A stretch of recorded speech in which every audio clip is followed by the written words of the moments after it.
نماز میں امام صاحب رکوع میں جاتے ہوئے اللہ اکبر کہتے ہوئے سجدے میں جائیں اور مقتدی پہلے ہی سجدے میں چلا جائے تو کیا مقتدی کی نماز ہو جائے گی؟ کیا اس طرح مقتدی کا کرنا درست ہے؟ سجدے میں پہلے چلا گیا، غلط تو کیا اس نے، نماز بہرحال ہو جائے گی۔ ہاں، تکبیر تحریمہ، پہلی تکبیر جو ہے نا،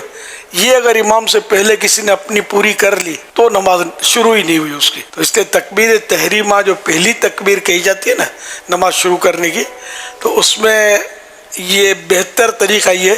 کہ اگر ہے بھی پہلی صف میں اور بالکل اٹینشن ہے نماز کے لیے، تب بھی امام جب اللہ اکبر کہے تو امام اللہ اکبر کہتے ہوئے جب بر پر پہنچے تو اس وقت مقتدی کو چاہیے کہ وہ اپنی اللہ اکبر شروع کرے، تو بر میں چونکہ با پر مد تو ہے نہیں تو بر فوراً ادا ہو جاتا ہے، تو یوں اگر کہے گا نا مقتدی اللہ اکبر اپنی امام کے بر پر، تو یہ مت امام سے آگے اس کی تکبیر ختم نہیں ہوگی۔ بر شرط نہیں ہے، بر پر یہ لکھا ہے کہ بر پر کہیں گے تو وہ خطرہ ختم ہو جائے گا، ورنہ یہ کہ امام سے پہلے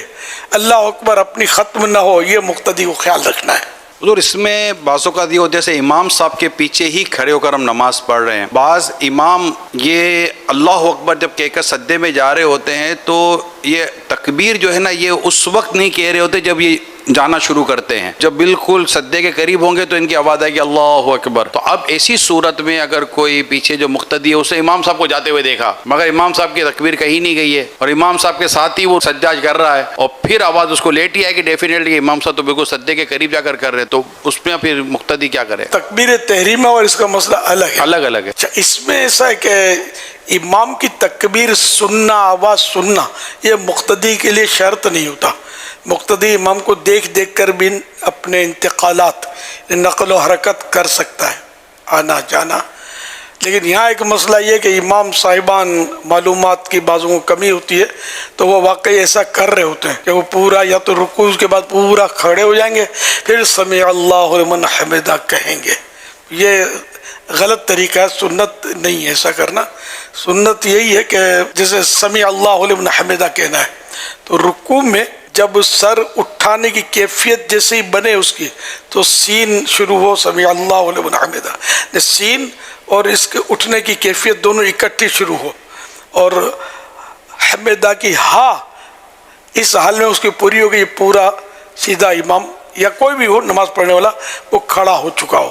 اب اس کے لیے پوری پریکٹس کرنی پڑے گی، ایک دم سے آ نہیں جائے گا۔ باقی سب چیزیں سیکھتے ہیں ہم لوگ، نماز ہی تو نہیں سیکھتے۔ سجدے میں پہلے چلا گیا امام سے، تو اگر امام کے آنے سے پہلے ہی اس نے سر اٹھا لیا تو کیا حکم ہوگا؟ امام سے وہ تو سجدہ پورے کا پورا الگ ہو گیا، جی دوبارہ کرے گا سجدہ، وہ امام کے ساتھ شامل ہوگا۔ جان بوجھ کر اس طرح کرے تو گناہ گار ہوگا۔ بخاری و مسلم وغیرہ ہما ابو ہریرہ رضی اللہ عنہ سے راوی کہ حضور صلی اللہ علیہ وسلم فرماتے ہیں کیا جو شخص امام سے پہلے سر اٹھاتا ہے اس سے نہیں ڈرتا کہ اللہ تعالیٰ اس کا سر گدھے کا سر کر دے؟ بعض محدثین سے منقول ہے کہ امام نووی رحمۃ اللہ علیہ حدیث لینے کے لیے ایک بڑے مشہور شخص کے پاس دمشق میں گئے اور ان کے پاس بہت کچھ پڑھا، مگر وہ پردہ ڈال کر پڑھاتے، مدتوں تک ان کے پاس بہت کچھ پڑھا مگر ان کا منہ نہ دیکھا۔ جب زمانہ دراز گزرا اور انہوں نے دیکھا کہ ان کو حدیث کی بہت خواہش ہے،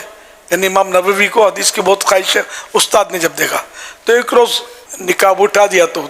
چہرہ جو تھا وہ کھوتے جیسا تھا،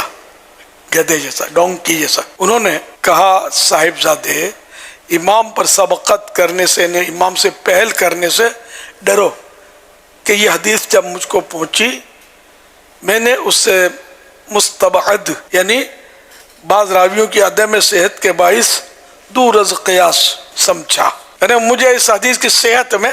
کیونکہ دوسرے بعض راوی اس میں اچھے نہیں تھے اپنی جو شرائط ہے اس کے مطابق، تو اس لیے میں سمجھا کہ شاید یہ حدیث اتنی وہ نہیں ہے قوی، تو اس لیے میں نے اس کو مستبعد جانا اور میں نے امام پر قصداً سبقت کی، جان بوجھ کر میں امام سے آگے سر اٹھایا تو میرا منہ ایسا ہو گیا جو تم دیکھ رہے ہو۔ اس کا ایک معنی یہ بھی ہو سکتا ہے کہ مستبعد جانا کہ ایسے کیسے ہو سکتا ہے کہ چہرہ جو ہے وہ گدھے کے چہرے کی طرح کر دیا جائے، تو اس بنیاد پر انہوں نے یعنی چونکہ مسخ دوسری روایتوں کے اندر منع ہے کہ نہیں ہوگا، تو یہاں پر انہوں نے یہ حدیث کے معنی کو بعید سمجھا کہ ایسا نہیں ہو سکتا، تو اس وجہ سے ان کے ساتھ پھر ایسا ہو گیا۔